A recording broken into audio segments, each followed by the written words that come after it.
Hello friends, नमस्कार। मैं हूं डॉक्टर रजत मालोत। आज मैं आपको एक ऐसे केस की डिटेल बताऊंगा जिस बच्चे को कूल्हे में एक दुर्लभ बीमारी है जिसका नाम है स्लिप कैपिटल फीमोरल एपिफिसिस नामक बीमारी है।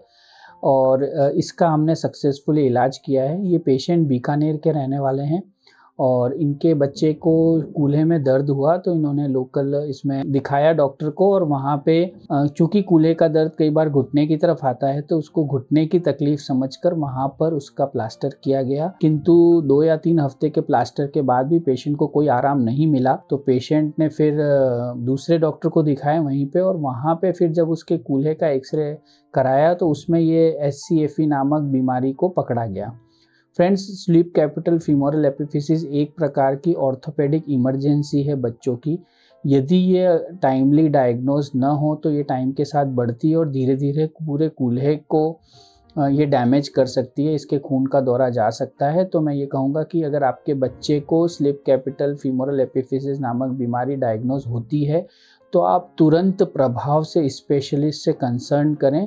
और मोस्ट लाइकली इसका सर्जिकल ट्रीटमेंट होता है जिसमें 2 प्रकार की सर्जरी होती है। या तो फिर हम इन सीटू स्क्रू फिक्सेशन करते हैं या फिर हम सर्जिकल डिसलोकेशन करके कूल्हे को वापस से सेट करते हैं। ये दोनों ट्रीटमेंट डिपेंड करता है कि बीमारी को आपने कितना जल्दी पकड़ा है। यदि बीमारी बहुत अर्ली स्टेज में पकड़ में आ जाती है तो फिर हम केवल इसमें इन सीटू फिक्सेशन करते हैं जिसमें हम बच्चे के कूल्हे में एक स्क्रू डालते हैं और उस बीमारी को आगे बढ़ने से रोक देते हैं। अगर वो माइल्ड यानी बहुत ही कम मात्रा में सरकी हुई है तो धीरे धीरे बॉडी उसको रीमॉडल कर देती है और हमारा जो कूल्हा है वो सामान्य रूप से हो जाता है। किंतु यदि ये स्लिप कैपिटल फीमोरल लेट अगर आपने पकड़ी है इस बीमारी को, तो अगर कूल्हा बहुत ज़्यादा सरक गया है तो ऐसे केसेस में स्क्रू डालना संभव नहीं होता है और उस केसेस में फिर हम कूल्हे को डिसलोकेट करते हैं ऑपरेशन के द्वारा और वापस से उसको अपने सही जगह पे सेट करके स्क्रू से फिक्स करते हैं। यह ऑपरेशन टेक्निकली बहुत चैलेंजिंग है और बड़ा ऑपरेशन है। तो हमारे दर्शकों से यही है कि यदि आपके बच्चे को ये बीमारी जितना जल्दी पकड़ में आ जाती है आप इसका इलाज उतना ही तेज़ी से करवाएं।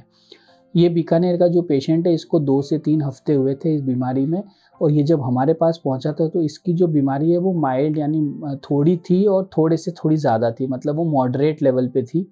ऐसे केसेस में हमारे पास दोनों विकल्प थे कि हम स्क्रू डालें या फिर हम सेफ सर्जिकल डिसलोकेशन करें। हमने इसमें केवल स्क्रू डालने का फ़ैसला किया क्योंकि बच्चा अभी कुछ बढ़ती उम्र का था और अभी चांसेस था कि इसकी बॉडी इसको रीमॉडल कर पाए। और कुछ हमने फ्रैक्चर को जब हमने ऑपरेशन के दौरान थोड़ा सेट किया तो वो कुछ ऑटोमेटिक भी थोड़ा सा खिंचाव की वजह से अपनी पोजीशन पे आ गया। इसकी वजह से हमने केवल इसमें स्क्रू डालने का फ़ैसला किया और आपने इस वीडियो में हम आपको बताएंगे बच्चा सिर्फ 2 महीने के अंदर बहुत अच्छे से खड़ा होने लग रहा है, चलने लग रहा है, उसका दर्द बिल्कुल चला जाता है।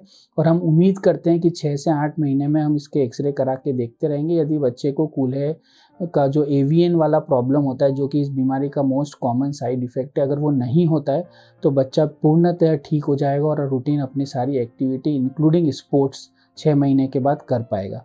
हमने अपने जो पेशेंट है उसके पेरेंट्स का वीडियो भी इसमें आपको दिखा रहे हैं कि वो कितने संतुष्ट हैं और वो अपना अनुभव हमारे साथ बांटना चाहते हैं और क्या कहना चाहते हैं। मैं अशोक व्यास।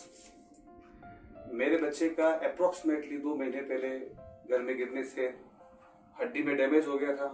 हमें काफी टाइम तक पता न चलने के कारण कुछ समय बाद बच्चे की टांग में फर्क होने के बाद में, चलने में फर्क होने के बाद में, मैंने जब एक बड़ी हॉस्पिटल में दिखाया तो मेरे डॉक्टर ने ये बताया कि इसको जयपुर में दिखाना चाहिए। जयपुर में जब मेरे रिश्तेदार यहाँ रहते हैं, मैंने उनसे बात की तो उन्होंने रजत सर का नाम मुझे सजेस्ट किया। मैंने उनसे कॉल पे कंसल्ट किया।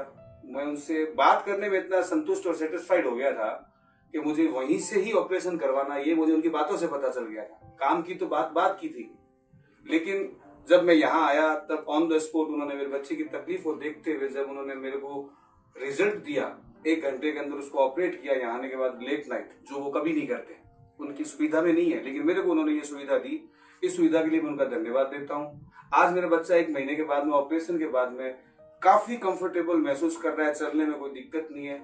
उनके डॉक्टर साहब के कॉन्फिडेंस के बाद में मेरे बच्चे का इतना कॉन्फिडेंस बढ़ गया है कि आज 1 महीने में, 3 महीनों के बाद में आज वो इतना सही तरीके से चल रहा है जो आज 3 महीने में नहीं चल रहा जब उसकी लगी थी।